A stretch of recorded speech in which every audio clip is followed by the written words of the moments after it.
Good evening and a very warm welcome. Look how cozy we are this evening here we're in the studio together. We are. Give us a wave, give us a little hands up if you can see and hear us, please. Thank you very, very much. It's important that we got that because we've had a few little technical issues this evening. And yes, this is why we're sort of buddying up in my studio. For some reason, Ian's studio went completely kaput. Nothing worked. And then my studio was playing up as well. So some of my screens aren't working. I don't know what it is. Maybe it's us. Maybe it's the heat. Maybe we've been away for a few days training people. And Gremlins, absolutely. But we're here. We're here. Our guest hopefully is going to be here. I'm sure that will all work out. Just going to lower all the hands. But you're here as well. Importantly, I do apologise because I'm sort of hiding behind the logo. But it's okay. I can get down here. Can you get down a little bit? Yeah, okay. Look, long as you're all here, we can certainly deliver you some content. So here we go. Welcome to the Open Door Show from Property CEO. As always, my name is Richie Clapson, and it says that under me, and he's Ian Child, but it doesn't say it under his name. And over the next 45 minutes, as always, a deep dive into the world of property. Isn't that right, Ian? Certainly is. We're going to be covering some of the latest news items from the world of property. Also talking to some of the movers and shakers in the world of property to keep you updated there. And hopefully shedding a bit of light on some of the new things in the world of property development that you might just be interested in. And above all, we're going to have fun. You know, we've had technical problems, but the show must go on. We've got it sorted. I was speaking, I don't know if anyone ever saw this, I was speaking at the National Landlords Investor Show the other week, and they gave me a clicker in the main auditorium, and it was in being infected by another clicker. And as I clicked down, someone else clicked their slides back up, and it altered my slides. But I got through it, and we're going to get through tonight. But of course, you know, we're going to have a bit of fun, but we want you to join in. So please put any comments or questions in the chat box. Keep them clean. Okay, we don't want any rude comments. I don't think that's necessary. And of course, we'll have a good show. What are we doing tonight, Ian? Well, we've got a very special guest on tonight, backed by popular demand, and Mr. John Ireland from Legacy Wills. So he's going to be talking about how we can save money.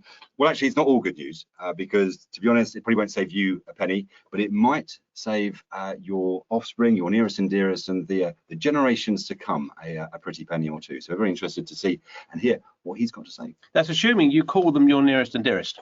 Okay, that's true. They might be the furthest away and the people you hate the most, but that's entirely up to you. Let's see who's joined on this wonderful show this evening. Well, there's quite a lot of you on, and I'm not going to read all the names out, okay? And if I don't read your name out, do not get upset, because Rachel's on, I'm reading her name out, and Paul, and so's Liam and Adam. And Tracy's on as well, and so is Tim. I'm reading your name out, and Susan and Sue is on. Showrab's on. Hello, Showrab. Nice to see you. Sam's on. Good to see you here this evening. Sabina's on. Ramika's on. Roma's on. Hello, #1 fan there. Could be Roma and Richard. We don't know. It could be two of them behind that screen. Patricia's on. Melessia's on. Melessia's on. Fred's on. Look, you people, you were with us. You were with us this week, and you've come back for more. You crazy, crazy people. Bob's on. Bobby's on. Dawn's on. Emily's on. Adam, Jamie, Chris, Harvey, Harjinder, Chen, etc., etc., etc. Anyway, look, Ian's not in his normal studio, but we're going to attempt. Have you got some news items? Well, I can make some stuff up, frankly. Go for it. Yeah. Go for the news. So house prices have cooled a little, which is not surprising. Everybody's been sort of predicting this for ages. So it looks like house prices have cooled, and we're expecting, or rather the commentators are expecting a bit of a dip over the next few months. Not a crash in general is the prediction, but rental growth has apparently hit a 16-year high. I think actually it was house prices have slowed to the lowest point for 15 months and rental growth has reached 16-year high. So obviously one of the challenges that we've had in the rental sector is a lot of landlords leaving the market. That has then created in turn a lack of demand and a huge spike in demand and not a lot of supply. That's pushed up rentals. The other thing that has happened, which is quite interesting, is apparently the race for space is officially over.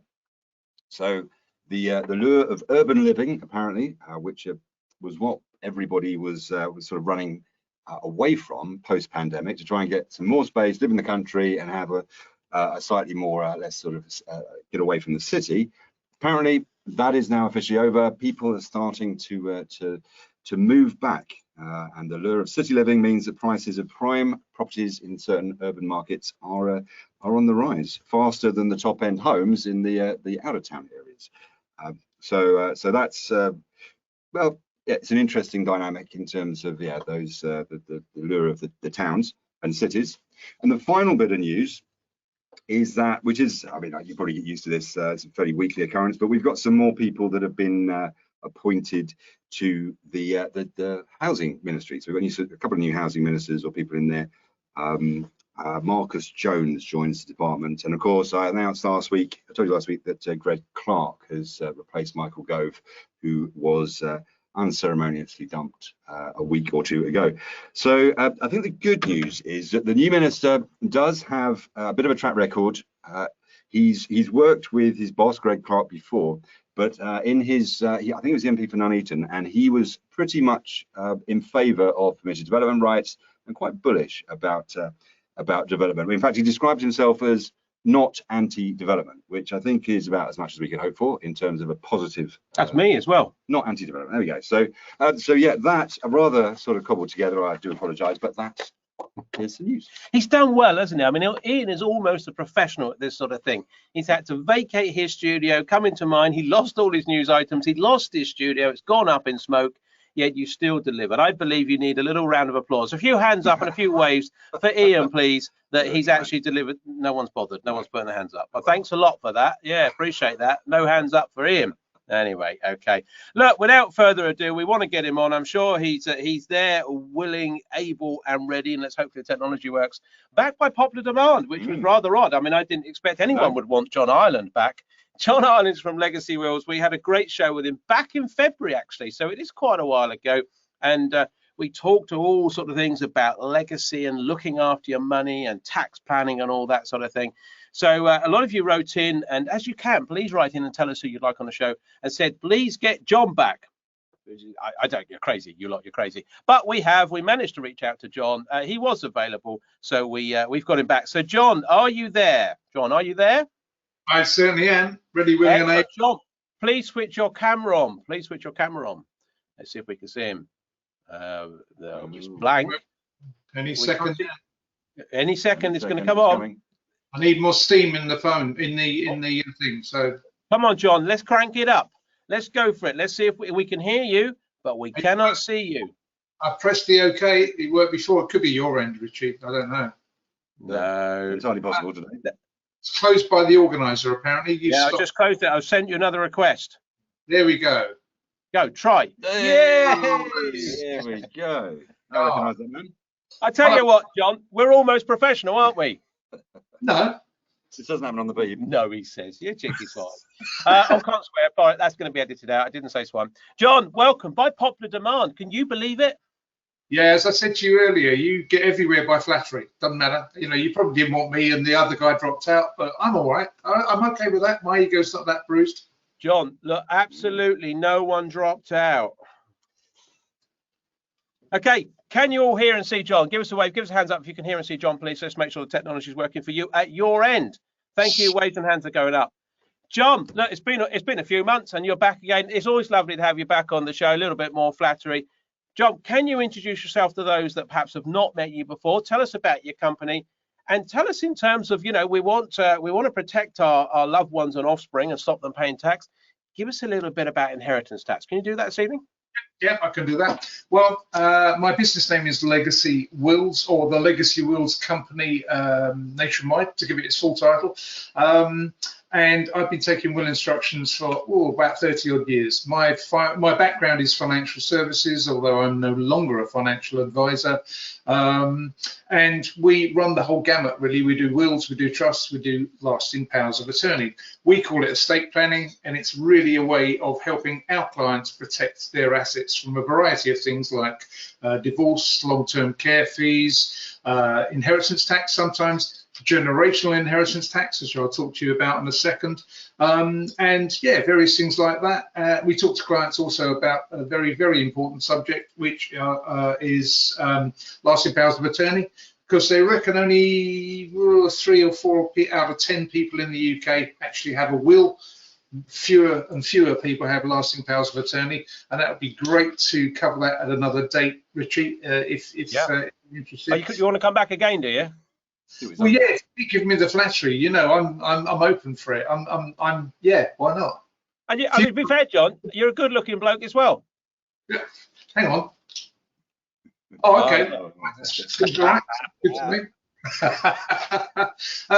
And I forgot the second part. You want me to talk about inheritance tax, do you? well, why not? If you want to. Yeah. Right. Shall I give you a couple of examples? A couple of. John, you talked about will. You talked about will, John. We've lost the will to live today, so it's all gone wrong for us. But we're quite happy. Talk about what you want, John. Fantastic. I'll give you a couple of case studies because we were talking about inheritance tax and how it can affect you. As you know, Richie, I do talks all over the UK. I was in beautiful downtown Bristol last night giving a talk there, and I was just remembering about Rick Mail. Now, people might remember Rick Mail, very popular comedian, and when he died, just over 10 years ago, he didn't have a will. The consequence of that, and for anyone else who hasn't got a will, is that you're governed under the law of intestacy, which meant that his wife got the first £250,000 of the estate. Now, it's important to understand there's no inheritance tax between husband and wife. Okay, so she got the first 250, and then she got half the rest of the £1.2 million estate that he left. So she got 250, and the rest was 975,000, which she had to share with her two children. Now, no inheritance tax between husband and wife, but because the kids got the extra 400 or £1,000, take the £325,000 nil rate band. That's the amount that anyone and everyone can own before any inheritance tax is due. You take the 325 from what the kids inherited, add it up to a taxable estate of £150,000, which was taxed at 40%. So the kids, just because Mr. Mail didn't have a will, paid a staggering £60,000 in inheritance tax. He could have gone to flipping Woolworths or done one of these cheapo, rubbishy wills online for 18 quid or whatever they cost. I don't know. They're not particularly good, guys. So, you know, if you're that cheap, you shouldn't be on this anyway. But would have saved the family a huge amount of inheritance tax. The other one is closer to home, another case study. We call him Dave because that's what I call him when I do my talks. Dave was building up a property portfolio with his partner, Joe. Now, these two weren't married and didn't have any kids. And let's dispel a rumor for the great public out there. If you are married or in a civil partnership, it is recognized under the law. If you are living with someone and you're not married or in a civil partnership, there is no such thing as common law husband or wife. You are a single person in the eyes of the law. So Dave's living with Joe, built up a property portfolio of about eight properties. I think it was HMOs, very, very busy guy. Took me 6 months for him to chat through things, told them different ways to own the property, etc., etc. Long story short, Dave's driving home one evening down the M4, 100 miles an hour as usual, in his white BMW X5. Had a heart attack. Joe pulled the car over to the hard shoulder, unfortunately, had another heart attack, died on the spot. You're cheery tonight, ain't you, old John? Well, yeah, well, I'm just giving you these because these are things that people do not know about, okay? So they weren't married. He had no will. She got nothing because the law of intestacy said that his parents got the whole lot, which they did. Now, the estate was worth £800,000, okay? The value of the properties was worth £800,000, all in his name. So they calculated the inheritance tax on that, and I've forgotten what it was. Just bear with me a second, because it was a huge amount of money. £800,000 taxed at 40% minus his 325, of course. 800. It's like a live show of numbers this evening, folks. I hope you're enjoying this. This is live because John is calculating right now. I can't even remember my own name half the time. But I have done it, and the staggering amount that was paid in inheritance tax, because he didn't have a will, he was far too busy doing his email and speaking to landlords, £190,000 in inheritance tax because he didn't have a will. If he'd had a will, and if they'd owned the property in the way I suggested, because this helps with inheritance tax, he would have owned £400,000 worth, she would have owned £400,000 worth. Now, he dies, still inheritance tax payable when he dies because they weren't married, but only 30 grand. She could have raised that money from selling one of the properties or possibly remortgaging.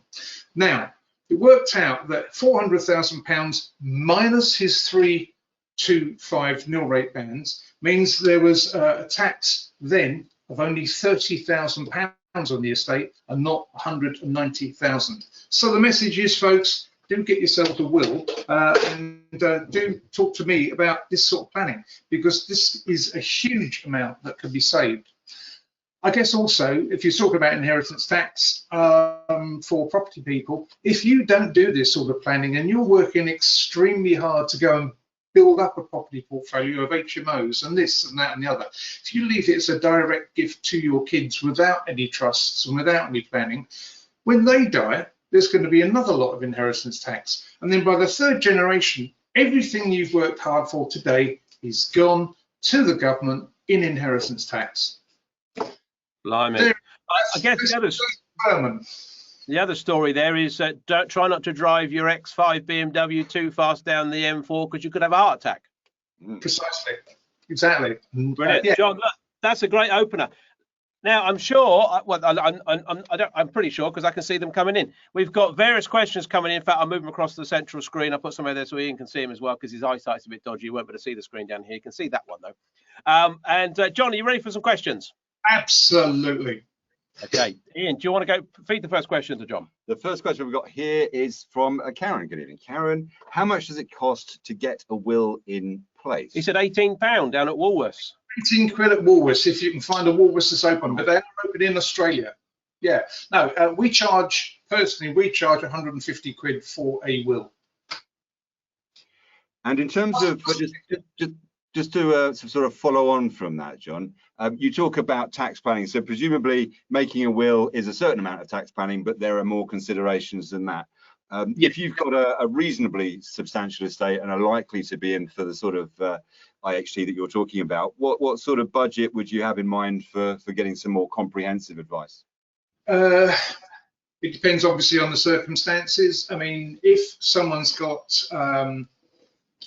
a portfolio of properties they want to leave to take a married couple as an example. He wants to leave everything to her, she wants to leave everything to him, then it'll go down to the kids. All well and good. Go to your average solicitor. That's going to cost you whatever they charge. Have no idea. But there's no help and there's no guidance. What we do, this is no advert, but what we do, I like to look at the client's circumstances and find out what they want to achieve before I make suggestions. Then I make the suggestions and then I follow up with a free report. There's no fee for any of this until a client becomes, until a prospective client becomes a client. It's probably best answered with my own situation. Most people in the UK will own their property as joint tenants. So that's a bit like owning your dining room table. You own it together. One of you dies, the survivor then owns the whole of the asset, dining room table or the house. If there are some generic problems. If they go into a new relationship and get married and that doesn't work out, they own the whole of that asset. So it's at risk from their divorce. If they die, it's the new spouse that gets it and not the intended beneficiaries, which could be their kids. If they need long-term care, that property they might force you to sell that property to pay for your long-term care. And as I've already said, if you leave everything to your kids and your daughter happens to have married a horrible spotty biker, then the chances are the horrible spotty biker, when you both die, is going to turn around and say, sorry about your mum and dad, don't love you anymore, want some of what they've left you. Or your son may be a property genius, a bit like Mr. Clapson himself. And if that's the case, and he's made a few boo-boos, the creditors will come out and say, give us your money. So what we do is, and the way I own my property is as tenants in common. I own half, my wife owns half. If I die, I've left her my property anyway. So I have set up a trust now, or two trusts, so I go into that. The trusts are nothing complicated. A trust is, we've been using trusts in British law for over 1,000 years. And the first type of trust is what we call a discretionary trust. And that's to take in your nil rate band, £325,000, okay? And we charge for your members £695 for that trust, one-off fee. If they've got assets above the £325,000, you shouldn't leave them into the discretionary trust, because anything in excess of that is going to get charged at 6% every 10 years. So, like Richie, you die as usual with a £1.325 million in the pot, because I don't know what I'm doing. The £1,000,000 excess in that discretionary trust is going to get taxed at 6% every 10 years. So in other words, £60,000.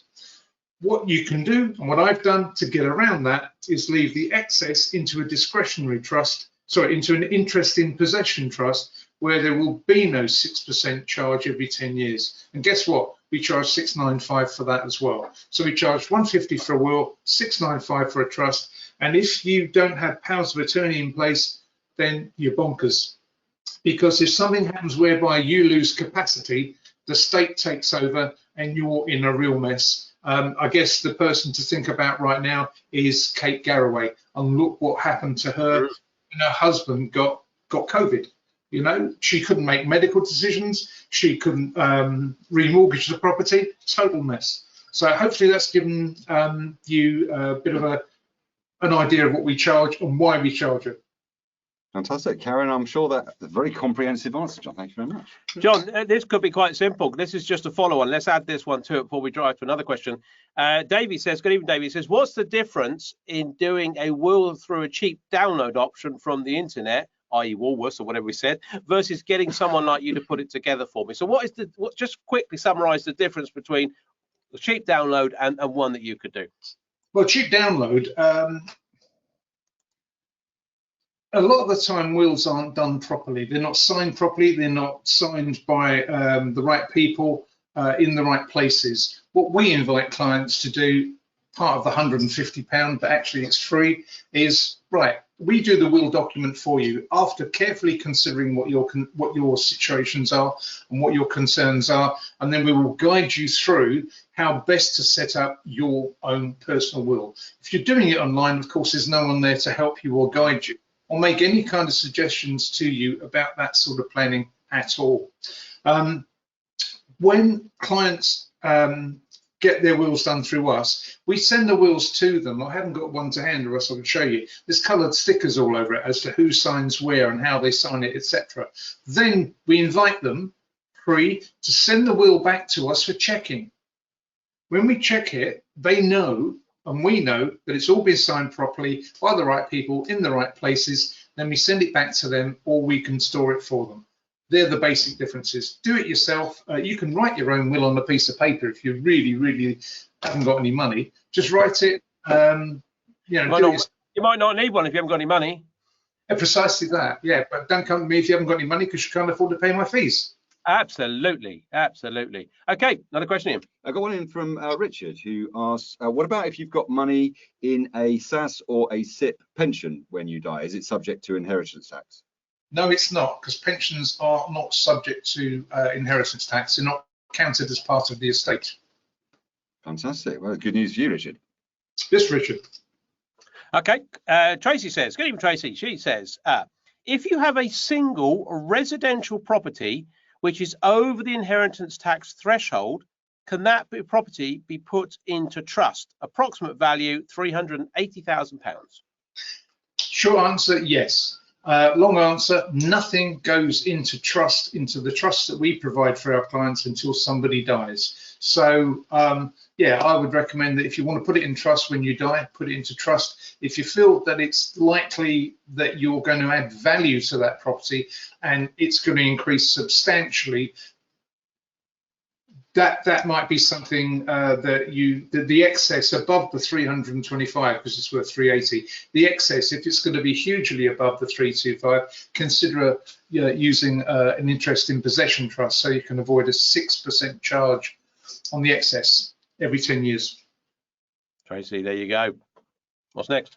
We've got one here from Mike. Good evening, Mike. I have often thought about my will, but never sure who to put in as executor or power of attorney, as I'm not sure I want any of my family to do that. Fair enough. What would you suggest? Well, they're two distinctly different documents. Executors, most people will, in a relationship will choose each other, but we would always suggest that there should be a backup person just in case both of you die. If you have no one that you really want to appoint, you can appoint a third party to act for you, such as a solicitor or your accountant or your best mate, anyone you like, know and trust, apart from your family, of course. So yeah, solicitors will, I wouldn't get your high street solicitor involved, because most of the time they will charge you 3% and more to act as the executor. We charge, I think it's 1.4% of the value of the estate. So you could, consider that someone who's qualified under the STEP, Society of Trust and Estate Practitioners exam standards, would be a good person to consider, because they would be up to date completely with any tax changes or changes in legislation. My turn?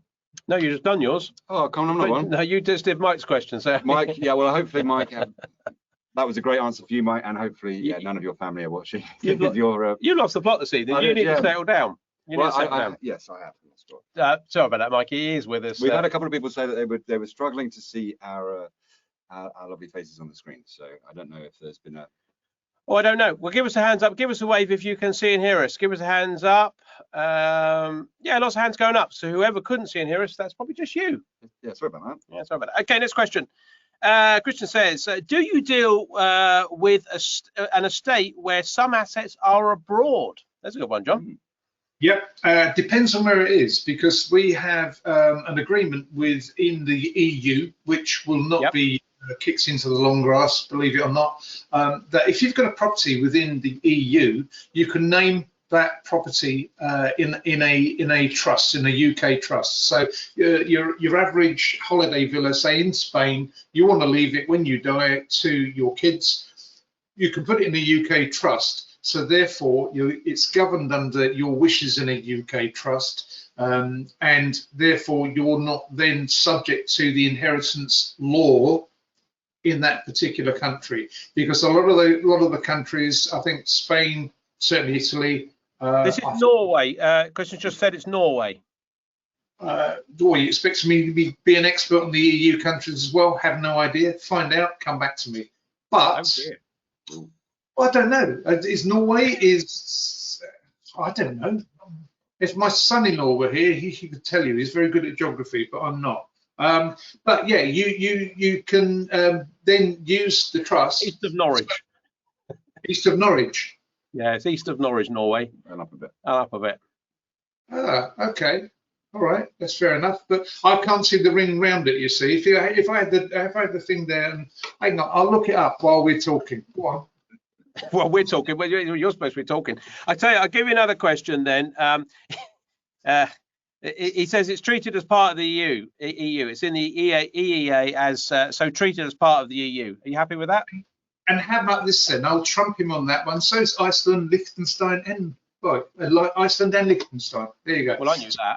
See, in any of those EU-based countries, then you can leave it in a UK trust for your beneficiaries, so you're not subject to the laws of that country, the inheritance laws of that country. I believe, as I was saying, Spain, France, and Italy are all governed under the old Napoleonic laws, which means that there are a set list of people who would inherit, and you may not want them to inherit. So yeah, best to leave it in a UK trust. Christian, there you go. Thank you very much. Ian. I got one here from Simon. Good evening, Simon. You describe inheritance tax as a voluntary tax. Is it really possible to avoid it altogether? No. So that was quick. That's a quick answer, then, wasn't it? Yes. So I better read another question out then. Well, put it this way: there's tax avoidance, there's tax evasion. Tax avoidance is legal. Tax evasion is not. There are people out there who purport to be selling these various schemes whereby you can do very allegedly clever things. But unless you get the right guidance, you're going to find yourself parting with a lot of money, and that will mean that the scheme's likely to be closed down. I mean, I can only think of currently at the top of my head, film schemes. You know, they were very popular probably about 10, 15 years ago, and the revenue waited and fought in court, and eventually thousands of people owe thousands of pounds to the taxman, including interest as well, just because people said to them, you can do this, you can do that, you can save tax. Be very, very careful. There are various ways that people don't know about, in terms of saving inheritance tax. For example, if you've got a qualifying business, you can leave your shares to your spouse. As I say, there's no inheritance tax between husband and wife. And if you leave those shares to your spouse, providing the spouse owns those shares when they die, there's no inheritance tax on those shares. The challenge is that if those shares are left to a spouse who then sells the shares, subsequently they've got the money in their personal account. So when they die, it's tax for inheritance tax. The better way around that is to, if you've got a decent business, is to leave the shares to your loved one in a business trust. If then, when you die, they want to sell the shares, they sell the shares and the trust fund gets the money. They are the trustee, they are the beneficiary. If they want the money, they just borrow it from the trust. It doesn't have to be repaid. And then when they die, it's not part of their personal estate for inheritance tax. Simple. Fantastic. Thank you very much. Well, Simon, that definitely was a slightly more comprehensive answer than you initially did. Bobby's question. Bobby says, please could John clarify, which is good because they're not asking us to, please could John clarify the current allowances, the transferable nil rate band and the residential allowance, which is set to increase and is transferable also between spouses, provided the property is left to direct descendants. Correct, right. Everyone's entitled to the first £325,000 nil rate band. Okay. Now, if you have a property worth more than that, let's say, for example, £1 million, then you die.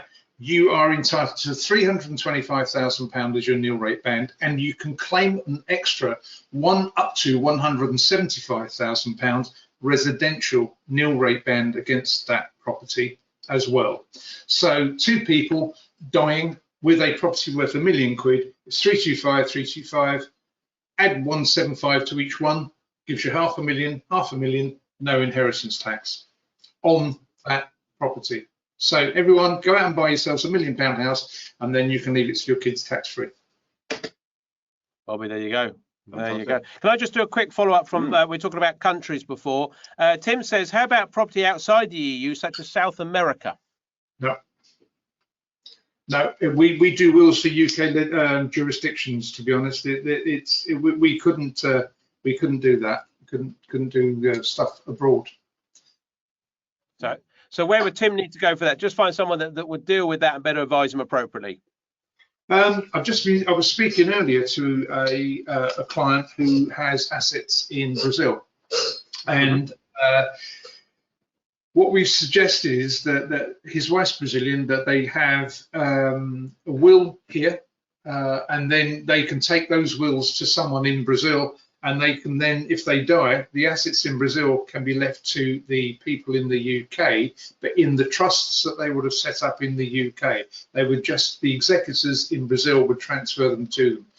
That's a theory. We're going to test it with the lawyers in Brazil, but that would be the logical potential way of doing it. No idea whether or not that's going to fly right now, but it seems logical, so we are putting that to the test.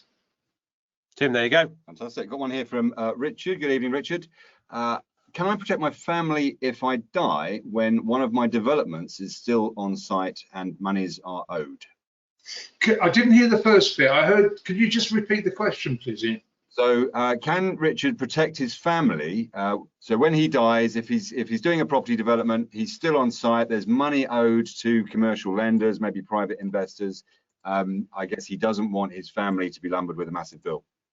Okay, well, where do we start on that one?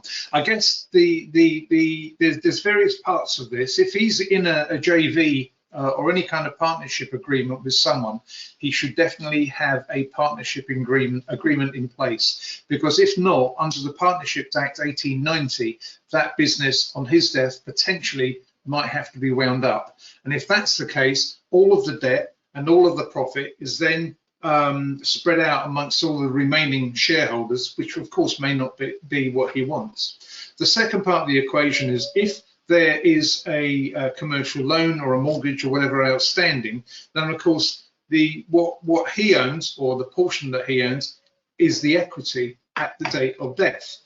It may be that the lenders might want their money back. So the third part of the equation might be to consider, if there's a limited company there, having some life cover in place, which the company could pay for. Yeah. Great advice. Like it. I think that key man insurance, Richard, is absolutely paramount to this, because you're going to be left with a situation of a half-finished project, and the funders will have step-in rights, so they will be wanting to step in, and of course you'll have personal guarantees against that, and they won't really give a stuff whether you're dead or not. They're going to come for you or to your estate. And of course, your family, your loved one there, presumably does not want to be a developer, does know nothing about development, and presuming they like you, they're going to be grieving, so they're going to be a little bit occupied. In which case, the last thing they want to do is that. So keep good, solid key man insurance, which as soon as you pop your clogs, pays out sufficient monies that not only pays off all the personal guarantees you've got, obviously the step-in rights are done, but actually pays enough money as well to your family that they've got instant cash to sort out what they need to do. Yes, a key man insurance really, really important. There's a thing to add to that, Richie, that's very important, that very few people know about. I'm hoping that you've got a couple of seconds for that, because please go for it. Most people believe that their mortgages are a debt against their estate. Not the case. So if someone dies and a life assurance policy pays out, if the surviving spouse just takes that money and pays off the debt, that's not good enough. What they've got to do is, in the first place, the life assurance should be left into trust, and that's another important thing. And you can get a free trust from the life assurance company. You take the executor, let's presume it's the spouse, the surviving spouse is going to be the executor. They then borrow money from that trust.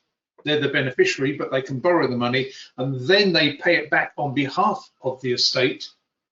Otherwise, the debt of the mortgage is not considered to be a debt for inheritance tax purposes. The value of the whole of that property will be added to that person's estate for inheritance tax if it's not done properly. Here's an interesting follow-up on the life insurance. Sam says, if you're unable to get life insurance due to previous circumstances, can company life insurance be obtained, or do the rules for company life insurance follow the same rules? Now, I don't know on that one, and obviously some people can't get life insurance. Do you know an answer on that one, John? The reason someone can't get life insurance, generally it would be on a medical basis. So the underwriters are going to assess the risk of that person dying or getting a critical illness, and it's going to be the same whether the company pays for it or the individual pays for it. So yeah, if it's based on previous medical history and they've been refused cover before, if they don't declare it, by the way, then they do die of whatever it is that was not declared. That policy would be null and void. So you pay your money for nothing. I think that is a tricky one. That would be my obvious answer to that. I think what I would say, talk to some really good life insurance policy brokers and see whether there's any ways around it, or if there are any other insurances. There's so many things you can protect with insurance. Is there any other type of company insurance that can protect against something, but it's not necessarily based on your life? I don't know the answer to that, but there's probably a bit of creative thinking with some good insurance brokers to do cover, but it may be at an increased cost. Yeah. Yeah, sure, that's all possible. Ian, see if we can fit another couple in. We've got one here from Sarah. Good evening, Sarah. Is it easier to pass on property to my family if I have a trust? Yes, but you'll be passing on the equity in that property unless, of course, you own that property outright. So yes, you can pass it on to them in a trust. And yeah, I guess you're protecting it from their creditors as well, really, whether it's them getting divorced or their creditors. And it's a lot better to pass it through a trust. Otherwise, as I said previously, when your children pass on, if it's a direct gift and part of their estate, then there's going to be another lot of inheritance tax to pay. And at 40%, you know, it's devastating. It's absolutely an invidious tax. 40% every time, 3 generations. Figure out yourself. Not much left. Goes to the government. It's outrageous. It's even more than petrol tax. That's saying something. There you are, Sarah. I hope that answers your question. Okay, let's see what we can squeeze in. Sabina, good evening to you. She says, if the property is on one name, no kids, how much can the husband inherit before paying tax? He won't pay any tax because there's no inheritance tax between husband and wife. There you are then. That's a simple one. Thought we might get that in. So let's squeeze another one in from Malesh, and we might get another couple in here and get one prepared. I know there's a lot of questions, folks. We won't get through everyone. We'll try and do what we can. Hi, chaps. How would you treat property held in a limited company where the married couple are directors and the kids shareholders? That's tax planning, to be honest. That's not. I mean, one of my colleagues could best answer that and handle that for someone if that's the case, because again, there are a lot of people out there purporting to give advice and set up companies under what's known as alphabet shares. All of these things are feasible. That sort of protection is possible. It's not my expertise. If someone wants to give me a call, I will put them in touch with a colleague of mine who can find out more about what's happened, more about what they want to do, and then offer them some advice. And again, there's no fee on that, and there's no obligation, but it may be of some help to someone, to find that out. Great stuff. Well, what we'll do, we'll get John to give us his contact details, and we'll put them up on the show notes. Let's do one more question, Ian, if we can. We've got one here from Jeff. Good evening, Jeff. When written, where should I physically store my will, and who should I let know where it is? Okay, short answer, it would be a really good idea to get yourself a safe, but then again, that's not always feasible. And if you've got a safe, then you've got to make sure that your executors, etc., know where the safe is, where the keys are, or what the combination is. The potential otherwise of securing those documents, if it's a will, wills, trust, powers of attorney, all your property documents, your life assurance documents, your pension documents, anything like that, we store for our clients, and we charge them a hugely expensive £30 a year. It's £2.50 a month. That way, we then write to the executors, we write to the trustees, we write to the attorneys. If anyone needs those documents, they get a unique barcode for them, and so do the executors, etc. If they need those documents, they just tell us. Obviously, if someone's died, we need to see sight of a death certificate, but they can have the documents, providing they meet the criteria, within 24 hours. So everyone's got them, because it's sometimes in the interest of some not very nice people to actually tear up or destroy a will. So it'd be a good idea to consider where you're going to actually store these things. And I think it's £2.50 a month. Extortionate. Yeah, well, Richie, you spend more than that on hairspray, don't you? I do, just around the edges though, the edges. Well, I was going to say the bit on top's a bit shiny, but there you go. Good stuff. Okay, John, look, thank you for that. Sorry, folks, we just run a few minutes over time. We're going to wrap up the show in a minute. John, thanks for coming back. I'm sure you'll be more than welcome to come back again. If you want John to come back, then please do let us know. John, what's your contact details? Okay, best number for me is 0208 547 2583. So that's 0208 547 472583. Email address is John, John, at legacy, LEGACY, then there's a hyphen, wills, WILLS.co.uk. So that's John at legacy-wills.co.uk. Brilliant. And John, if you can send those details through to our team, we'll get those in the show notes. And John, look, thank you for coming in. I do appreciate giving up your time. I know you said you were out yesterday or last night, and you're out again tonight. So go and enjoy the rest of your evening. Thank you very much for coming on, and we'll see you again soon, my friend.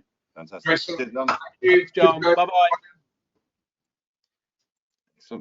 It's good, wasn't it? Some nuggets there. All's well that ends well. You know, the show's been a little bit tricky, but the technical things have been against us, but we got there in the end, and it was good as always.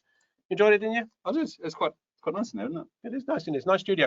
Okay, look, please pop in the chat box if you enjoyed tonight's show. If you like the highlights, tell us what was great about it. Tell us the fact maybe you like us both in the same studio. I don't know. Just put down whatever you think, and I might read out a few of those if you're lucky. The next show is, can you put the sweets down? The sweets in my office, leave them alone. That's not for you. Pinch of my sweets. I got some lemon sherbets here when I'm talking too much, which is very rare.